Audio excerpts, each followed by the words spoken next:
and it was only a portrait of a young couple from 1895. But take a closer look at her hand through the tall windows of the Charleston Historical Society.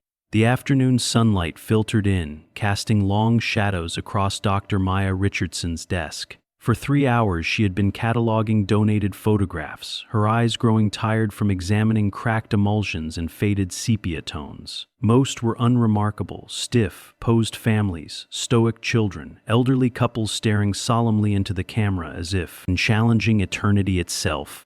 Then she pulled out photograph number 47. In front of a painted backdrop of a Victorian parlor stood a young black couple, likely in their mid-20s. The man wore a dark suit that seemed slightly too large, his posture rigid and formal. Beside him, the woman wore a high-neck dress with intricate lace detailing, her hair swept up in the fashion of the 1890s. On the back, someone had written in faded pencil, "Thomas and Sarah, Charleston, South Carolina, April 1st, 1985. Maya almost moved on to the next photograph. Almost, but something made her hesitate. She picked up her magnifying glass and leaned in closer, studying the woman's face. Sarah's expression was carefully neutral, her eyes locked on the camera lens with an intensity that seemed to burn through the decades. No smile, no warmth, just an unsettling vacancy that didn't match the formality of having one's portrait taken. For a black couple in the post-Civil War South, this was an expensive and rare event. Maya's gaze drifted downward, following the elegant lines of Sarah's dress to where her hands rested at her sides. Her right hand hung naturally, relaxed, but the left hand made Maya's breath catch. The left hand was positioned oddly, fingers arranged in a specific configuration that didn't look accidental. The thumb and index finger formed a small circle, while the other 3 fingers extended upward, slightly separated. It was subtle, hidden in the folds of her dark dress, barely noticeable unless you were looking for it. Maya set down the magnifying glass, her heart beating faster. She had seen that gesture before in her research on underground railroad signals and coded communications used by enslaved people. But this photograph was dated 1895, 30 years after the Civil War ended, decades after emancipation. Why would a free black woman in 1895 be making a distress signal in a formal portrait? Maya pulled out her phone and photographed the image, zooming in on Sarah's hand. Once you saw it, the gesture was unmistakable. This was deliberate. This was intentional. Frozen in time for 129 years. This was a cry for help, waiting for someone to notice. Maya could not stop thinking about the photograph. That evening, in her small apartment overlooking the Charleston harbor, she spread copies of the image across her dining table alongside her laptop and research notebooks. The ceiling fan turned slowly overhead, barely stirring the humid April air that against the windows like something alive. She started with the basics. Thomas and Sarah, Charleston, 1895. No surnames, frustratingly common for black families of that era. Official records were often incomplete or deliberately obscured. Names were misspelled or omitted entirely by white clerks who saw black lives as barely worth documenting. Maya opened the 1900 Federal Census database and began searching Charleston County. The census had been taken just 5 years after the photograph. Hours passed. Beyond her window, the harbor lights glittered in the darkness. Maya's coffee grew cold, forgotten. Finally, near midnight, she found them. Thomas and Sarah living on a street in Charleston's Upper Peninsula. Thomas was listed as a carpenter, age 29. Sarah, age 26, had no occupation listed. They had been married for 7 years, which would place their wedding around 1893. Maya sat back processing this information. They were newlyweds, a young couple building a life together in one of the most dangerous periods for black Americans in the South. The 1890s saw the rise of Jim Crow laws, the systematic disenfranchisement of black voters, and an epidemic of lynchings. In 1895 alone, over 100 black Americans were lynched. South Carolina had been particularly violent.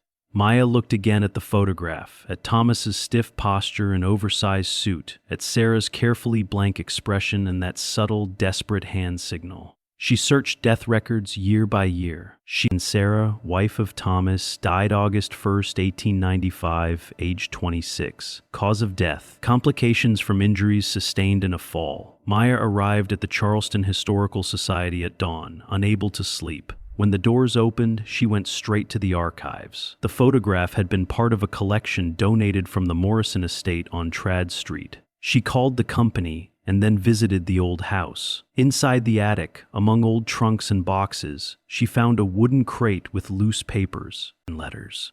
Near the bottom, she discovered an envelope addressed to Mrs. Elizabeth Morrison. The letter from September 1895 informed her of Sarah's death and said Thomas was looking for Sarah's family. It confirmed Sarah had been a housemaid for the Morrisons until her marriage. Emmanuel African Methodist Episcopal Church stood on Calhoun Street. Reverend Marcus Johnson met Maya and led her to the basement where old ledgers were kept. They found the marriage record for Thomas Daniels and Sarah in 1893. They also found the funeral service entry for Sarah on August 28, 1895. A note in the margin mentioned an inquiry from Thomas about marks on the deceased.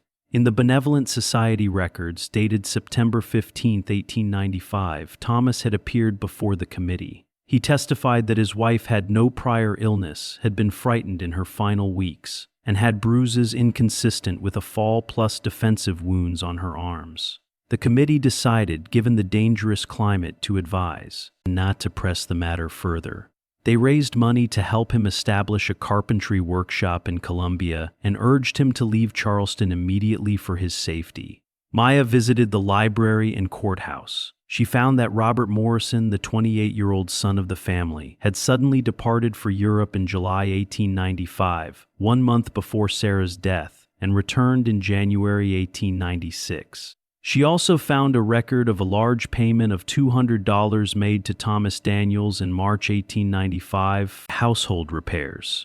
The timing suggested it was payment to remove Sarah from the house. In Columbia, Pastor Ruth Williams showed Maya Reverend Nathaniel's old record book. The entry for October 1895 stated that Thomas Daniels had arrived from Charleston after his wife Sarah was murdered by a white family. Thomas had sought justice but was forced to flee due to the threat of lynching. He stayed 3 years, worked as a skilled carpenter, but struggled with nightmares and grief. In 1898, he left for Chicago. He carried Sarah's memory like a heavy stone. Maya spent 3 weeks writing her article late into the nights. She wrote about Sarah's life, the hidden signal in the photograph, Thomas's testimony, the church's difficult decision, and the cover-up by the Morrison family. The article was accepted by the Journal of Southern History. She then proposed an exhibition titled Unspoken Truths.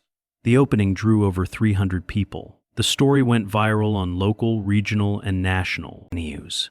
People shared the photograph widely. 2 weeks later, Maya received an email from Jerome Washington, a high school teacher in Chicago. He believed Thomas Daniels was his great-great-grandfather. Jerome flew in with family documents and photographs. One faded photo showed older Thomas in his workshop with Sarah's 1895 portrait hanging on the wall. Jerome's family had carried unexplained grief for generations. Now they understood. They held a special dedication ceremony at Magnolia Cemetery. A new granite headstone was placed on Sarah's grave. It read, Sarah Daniels, circa 1869 to August 1, 1895. She spoke her truth in silence. We hear her now in thunder.